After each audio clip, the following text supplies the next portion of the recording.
Do you think Israel has the right to defend its borders?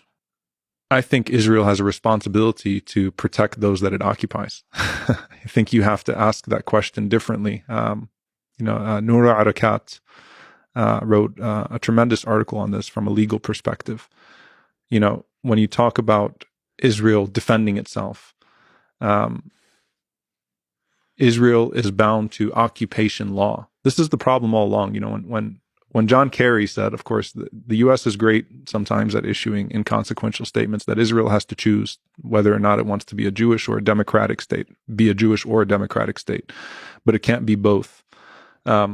Israel wants to occupy and deny, and at the same time not be held to the standards of being an occupier, but be treated as if it's some normal state. Those borders were drawn across occupied land and have been expanding into Palestinian territory, and people have been thrown out of their homes systematically and transgressed upon, even in the places that they fled to, which is Gaza, right? So when you talk about Israel having a right to defend itself, you should be talking about Israel's duty to protect everyone under its occupation. Either lift the occupation or protect everyone under your occupation. Where are your borders, right? What is your responsibility? Who are you protecting? And I think that it speaks to the fact that Israeli policy considers Palestinians to be animals. They say as much and they do as much. I've spoken about James Baldwin, and James Baldwin talked about this pious silence surrounding Israel that we're supposed to pretend like it's just another state, and ignore how it came into being and what it functions as. And I think that pious silence has to be broken. I remember Jon Stewart when he had the Daily Show several years ago, and he talked about this policy of, we have to defend ourselves. And if someone was attacking your home, what would you do?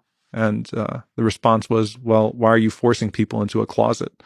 So you force people into this desperate situation. You drive them out of their homes, claim their homes, and then say that you're defending yourself against them. The default is that an occupied people have a right to defend themselves. The occupier is obligated to those that they occupy. Can you speak to this term occupation in Gaza? Because the people that say it is not an occupation say that Israeli troops have been pulled out from there before October 7th for many years. Yeah. And to you, it still is a de facto occupation. Israel doesn't get to set the terms and then define them. It is an occupation according to any legal standard, international legal standard. Israel controls the movement of everyone in Gaza. It controls the air and the seas. It controls the ability to import or export. The people that live in Gaza and the people that live in the West Bank, the Palestinians, have had their identity stolen from them. So there's the freedom of movement. There is the freedom of thriving. There is self-determination. All of that has been stolen from the people of Gaza. There's no airport in Gaza. That was destroyed by Israel as well. It is an occupation at every level and by any meaningful legal determination.